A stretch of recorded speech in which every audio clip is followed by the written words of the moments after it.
The desperate call of the morning sun cast long shadows across the crystalline spires of New Zephyr, the capital city of the Zephyrian homeworld. Dr. Zektar moved through his laboratory with practiced efficiency, his 4 arms working simultaneously on different research projects.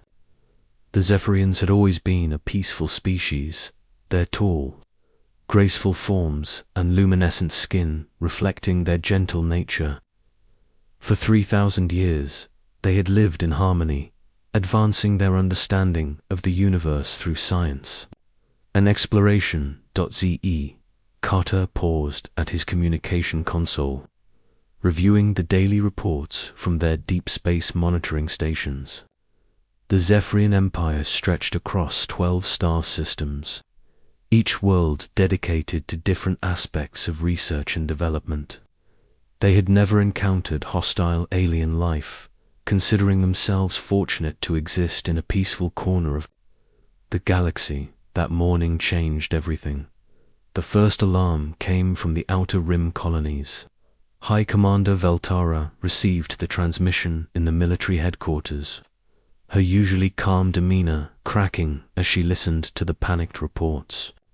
Entire worlds were going dark, their populations vanishing without explanation. The few escape pods that managed to flee brought terrifying accounts of something the survivors could only describe as living darkness.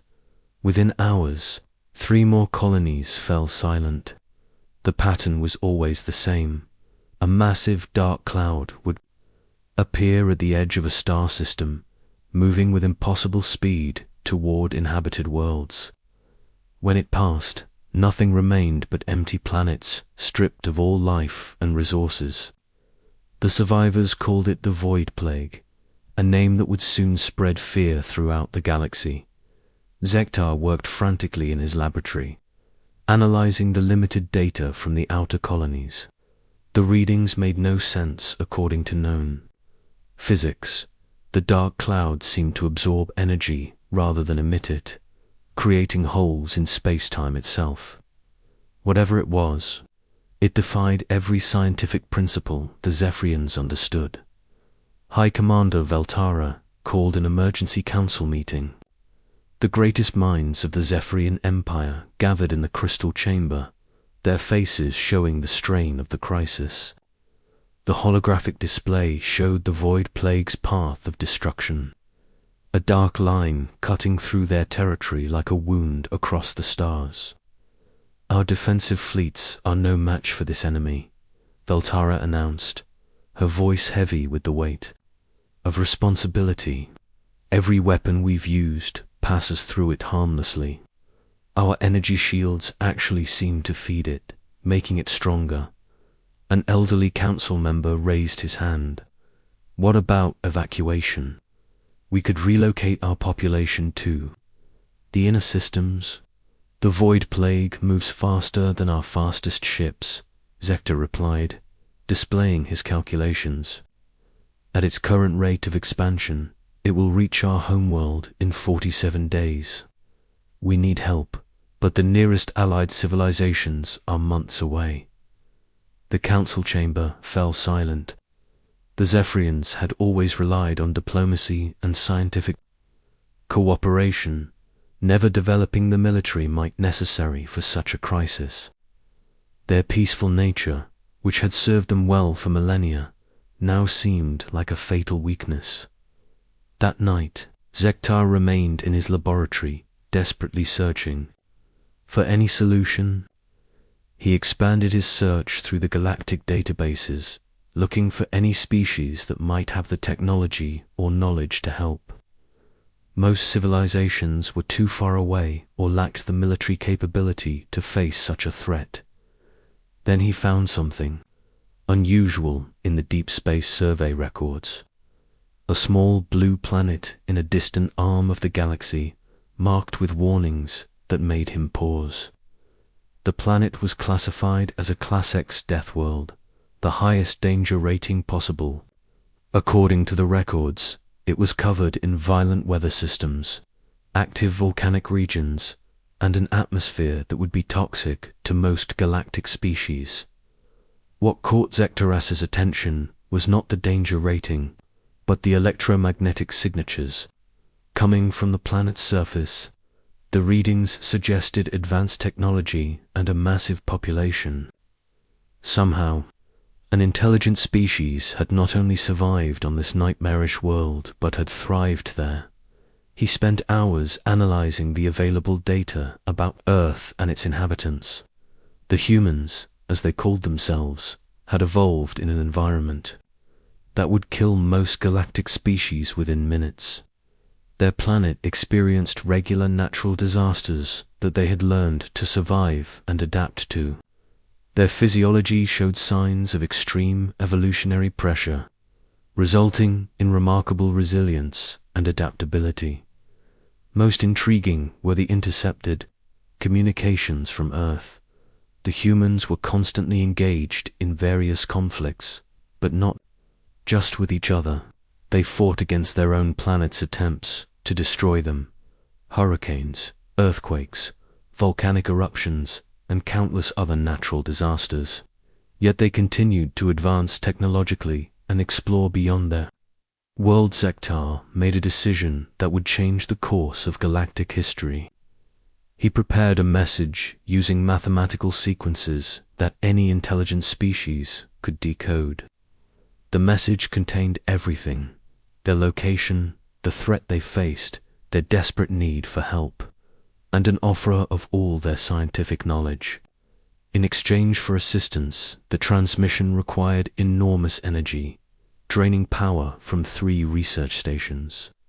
As the signal raced across the galaxy toward the small blue planet, Zektar wondered if he had made the right choice. Would these Deathworlders even care about the fate of strangers? Would they be able to help, or would they prove to be another threat? Meanwhile, on Earth, Dr. Elena Vasquez was working late in the Deep Space Communications Array in Chile as the lead xenobiologist for the International Space Coalition. She had spent years listening for signs of intelligent life. The facility's massive radio telescopes scanned the cosmos continuously, searching for patterns that might indicate alien civilizations. At 3:47 a.m. local time, the computers detected something extraordinary. The signal was clearly artificial, using complex mathematical progressions that could only come from an advanced intelligence. Elena's hands trembled as she began the translation process, her heart racing with the realization that humanity was no longer alone in the universe. The decoded message was both thrilling and terrifying. An alien species was calling for help, facing extinction from an enemy they couldn't understand or defeat. Elena immediately contacted Admiral James Harrison, the head of Earth's Defense Initiative, a secret organization prepared for exactly this scenario. Admiral Harrison arrived at the facility within hours, accompanied by his best strategic advisors. He was a veteran of numerous conflicts, a man who had dedicated his life to protecting humanity from any threat. As he read the translated message, his military mind immediately began analyzing the situation. "They're asking us to fight something that destroyed multiple star systems," he said, studying the data. "Why would they think we could succeed where they failed?"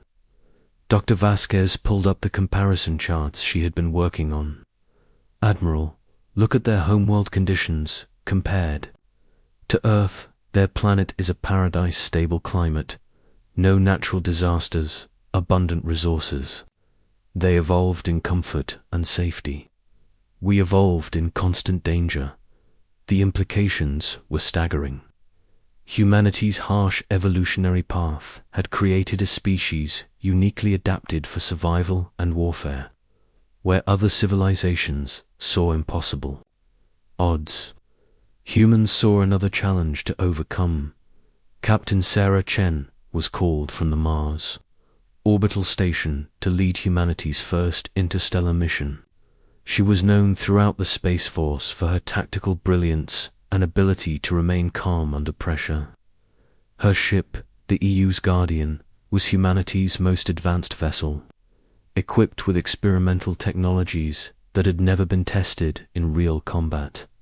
The preparation phase began immediately. Earth's greatest scientists worked to understand the alien technology described in the Zephyrian message. Military strategists developed plans for fighting an enemy unlike anything they had ever encountered. The world's governments, for the first time in history, united completely behind a single cause. Dr. Vasquez led the scientific team, working to establish better communication with the aliens and understand their technology. She was fascinated by the Zephyrian approach to science, so different from humanity's more aggressive and experimental methods. As the UES Guardian prepared for departure, loaded with humanity's most advanced weapons and equipment, Admiral Harrison addressed the crew. "We're not just representing Earth," he said. "We're about to prove that sometimes the galaxy needs someone who learned to fight before they learned to fly." The ship's experimental faster-than-light drive engaged, and humanity's first interstellar rescue mission began. Behind them, Earth's population waited and hoped, knowing that their representatives carried the weight of two civilizations. Survival **. The Deathworld solution. The US Guardian dropped out of hyperspace at the edge of the Zephyrian system, and the crew immediately understood the scope of the crisis. Dark tendrils of the void plague stretched across space like cosmic cancer, consuming everything in their path. Captain Chen watched the tactical displays with growing concern as her sensors detected no signs of life from the outer planets. "My God," whispered Dr. Vasquez, staring at the readings. "It's not just destroying the planets, it's erasing them from existence." The Guardian's communication array picked up a weak signal from the Zephyrian homeworld. Through the static, they heard Zektar's voice, speaking in heavily accented but understandable English that he had learned from Earth's broadcasts. "Human vessel, we welcome you to our dying system. I am Dr. Zektar, the one who sent the message to your world. We have perhaps 10 days before the void plague reaches our homeworld." Captain Chen activated the response channel.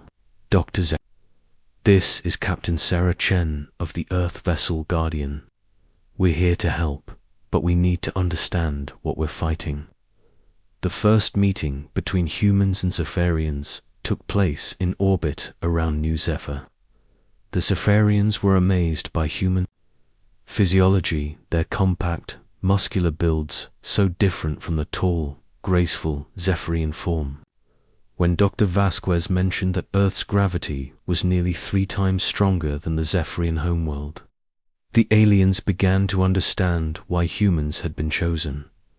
High Commander Veltara joined the meeting, her military bearing evident despite her obvious exhaustion. "Captain Chen, we have tried everything. Our most powerful weapons pass through the void plague harmlessly. Our energy shields seem to feed it. We are a peaceful people, advanced in science but not in warfare." Admiral Harrison, participating via quantum communication from Earth, studied the tactical data. "Commander Veltara, you've been fighting this enemy using energy-based weapons and defenses. On Earth, we learned that sometimes the most advanced solution isn't the best solution. The human analysis of the void plague revealed something the Zephyrians had missed. The entity fed on organized energy patterns, the kind produced by advanced civilizations. Their sophisticated weapons and shields were actually making it stronger. But the void plague showed weakness when encountering chaotic, unpredictable energy signatures.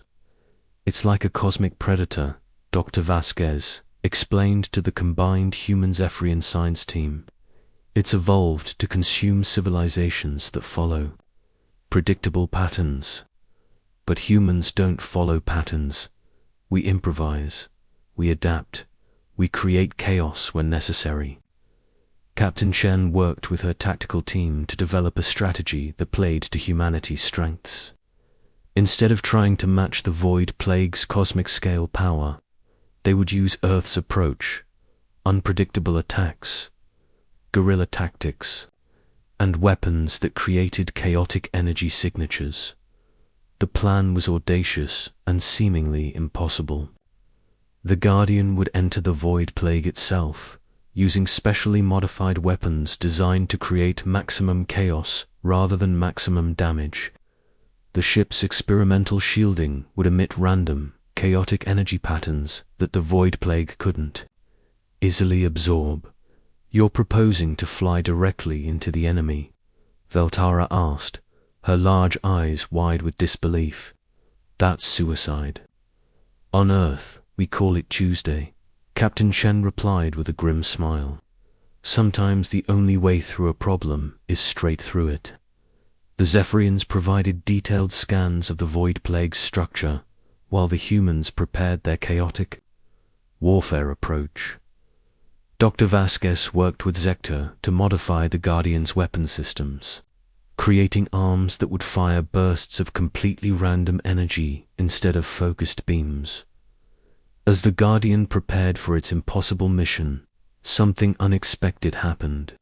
The Zephyrian population, inspired by human courage, began volunteering. For the mission, despite their peaceful nature, they were willing to risk everything to save their world.